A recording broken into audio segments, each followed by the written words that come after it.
आज जब हम वंदे मातरम की 150वीं वर्षगांठ मना रहे हैं तो यह केवल एक गीत की वर्षगांठ नहीं है, बल्कि यह भारत की आत्मा, हमारी मातृभूमि की पुकार और हमारी राष्ट्रीय चेतना का जागरण का दिन है। अध्यक्ष महोदया, वंदे मातरम यह दो शब्द उस समय के एक महामंत्र बन गए जब भारत अंग्रेजों की गुलामी में था। इन दो शब्दों ने देश को एक सूत्र में पिरोया, त्याग, बलिदान और मातृभूमि प्रेम की भावना को जन जन में जागृत करा। महात्मा गांधी ने कहा था, वंदे मातरम हमारे आंदोलन की आत्मा है। श्री अरविंदो ने इसे भारत माता की दिव्य पुकार कहा था। मौलाना अब्दुल कलाम और खां अब्दुल कलाम ने वंदे मातरम को राष्ट्र की प्रेरणा कहा था। अध्यक्ष महोदया, आज 150 वर्षों के बाद भी वंदे मातरम की प्रासंगिकता और भी बढ़ गई है। यह गीत हमें हमारे मातृभूमि के प्रति कर्तव्य की याद दिलाता है। जब मैं वंदे मातरम कहता हूं तो सबसे पहले मुझे वो किसान की याद आती है जो अपनी धरती को अपने खून से सींचता है, लेकिन जब उसी धरती माँ की फसल कभी बाढ़ में बह जाती है, कभी सूखे में जल जाती है, कभी बेमौसम बारिश से टूट जाती है, तो कभी रोगों की मार से बर्बाद हो जाती है। 2359 रुपए इंटू 16 क्विंटल अगर एक किसान की आमदनी देखते हैं तो वो 37,000 से 38,000 होती है। उसका खर्च 25,000 से 30,000 एक एकरी होता है। अगर प्रतिदिन की आय हम उसकी देखते हैं तो मात्र 40 रुपए है।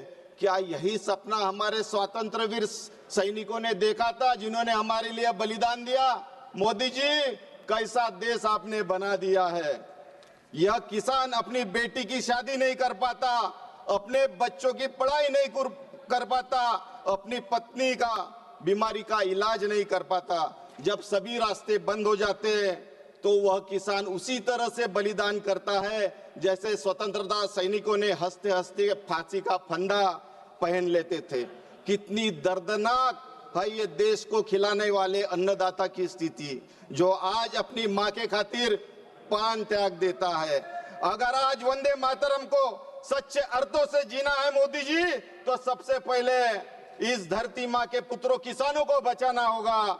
वंदे मातरम हमें केवल धरती माता का स्मरण नहीं कराता, वह हमें हर उस रूप की रक्षा की जिम्मेदारी देता है जिसे हम माँ कहते हैं। अध्यक्ष महोदया, आज मुझे मणिपुर की वो महिलाएं याद आती है जिन्हें हिंसा, जातीय तनाव और असुरक्षा से नग्न कर दिया था। शब्दों में वह वेदना बयान नहीं की जा सकती। मुझे वह कामाकाजी महिला याद आती है जो रोजगार से लौटते समय भूखे भेड़ियों जैसे मानसिकता का शिकार बनती है। दलित महिलाओं पर अत्याचार की घटनाएं हर दिन बढ़ रही है। अध्यक्ष महोदया, जब देश की बेटी सुरक्षित नहीं है तो भारत माता कैसे सम्मानित होगी? जिस देश में माँ के दूसरे पुत्र दलित अपमानित होना पड़े, उस देश में वंदे मातरम का नारा एक खोखला लगता है। अध्यक्ष महोदया, इस समय देश की हालत ठीक नहीं है, बेरोजगारी का संकट बढ़ रहा है। देश का युवा मातृभूमि के लिए योगदान देने को उत्सुक है, पर उसे सैनिक नहीं, उसे अग्निवीर बना दिया जाता है, जो 4 साल के बाद सेना से निकाल दिया जाता है। महंगाई पूरी कमाई को खा जाती है। अन्नदाता, किसान, मजदूर और गरीब टूट रहे हैं। देश में सांप्रदायिक तनाव बढ़ रहा है। वंदे मातरम का यह गीत जो जोड़ता था, आज राजनीति समान में बांट रहा है। पर्यावरण एक विनाश के चरम पर है। नदियों को माँ कहते हैं तो माँ क्यों प्रदूषण से दम तोड़ रही है? विकास के नाम पर धरती का माँ का अस्तित्व ही खतरे में डाला जा रहा है। चुनाव आयोग जैसी संस्थाओं को कमजोर किया जा रहा है। पत्रकार हो या फिर समाज सेवी सरकार, के खिलाफ उठाने वाली हर आवाज को दबा दिया जाता है। अध्यक्ष महोदया, वंदे मातरम तब सार्थक होगा जब किसान सुरक्षित हो, दलित सम्मानित हो, महिलाएं सुरक्षित हो, युवाओं को हर अवसर मिले, जनता को न्याय मिले, देश में कानून का राज रहे, सरकार आलोचना को सुनने का साहस दिखाए। अध्यक्ष महोदया, वंदे मातरम केवल देश के भूमि को प्रणाम नहीं, जनता के हर रूप को प्रणाम है जो इस देश को जीवित रखता है। अध्यक्ष महोदया, मिट्टी में माँ है, किसान में माँ है, बेटी में भी माँ है, दलित भी माँ है। वंदे मातरम कहने का हक तब कमाएंगे जब हर माँ का सम्मान सच में निभाएंगे, हर माँ का सम्मान सच में निभाएंगे। मोदी जी आपातकालीन की बात करते हैं, 2047 की बात करते हैं, संविधान सिखाता है।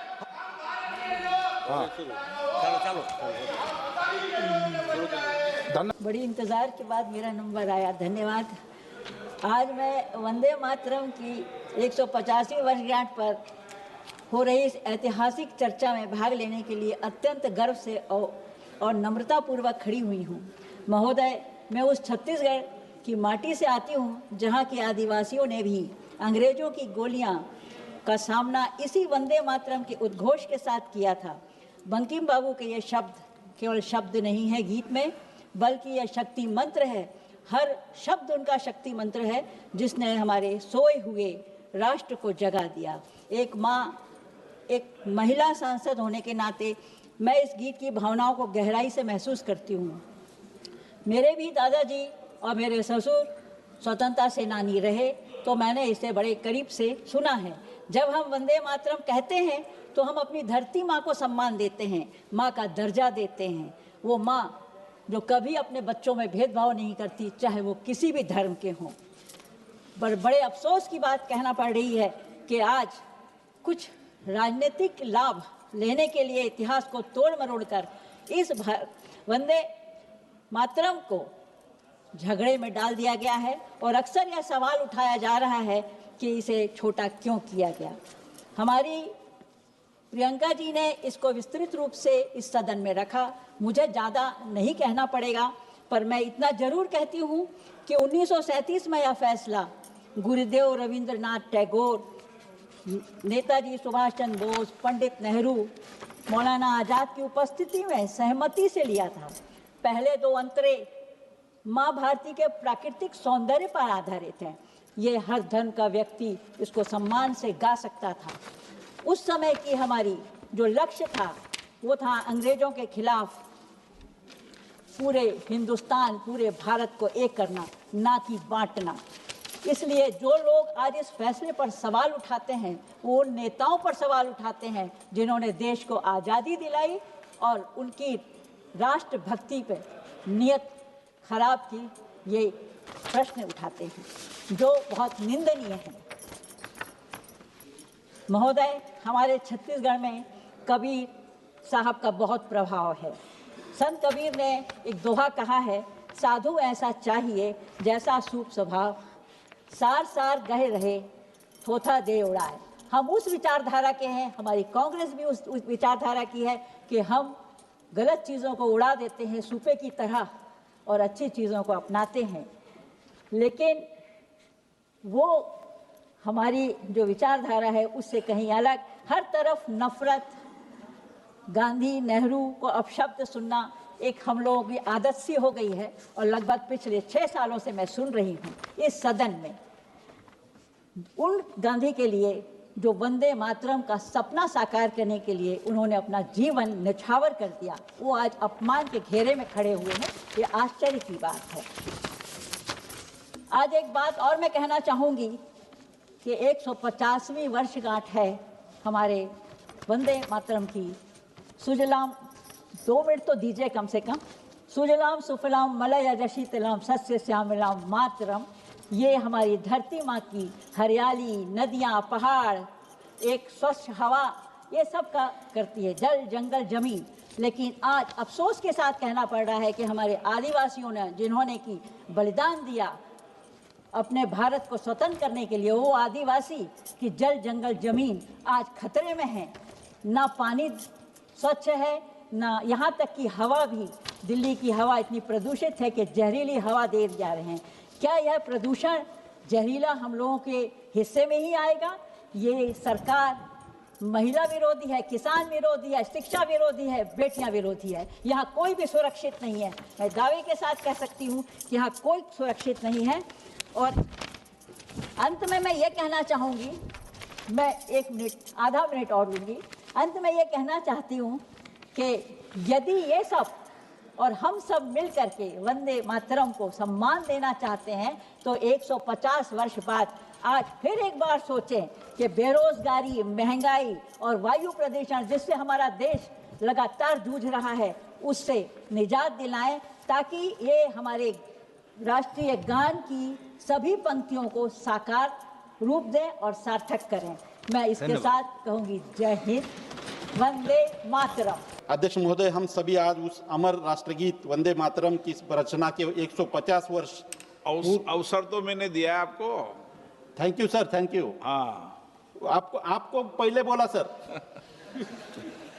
अध्यक्ष महोदय, हम सभी आज उस अमर राष्ट्रगीत वंदे मातरम की रचना के 150 वर्ष पूरे होने का उत्सव मना रहे हैं। यह गीत मात्र एक रचना नहीं बल्कि हमारी आज़ादी की लड़ाई का संकल्प है। यह भारत की बहुलतावादी संस्कृति का उद्घोष है और यह हर भारतीय के हृदय के राष्ट्र प्रेम का शाश्वत स्रोत है।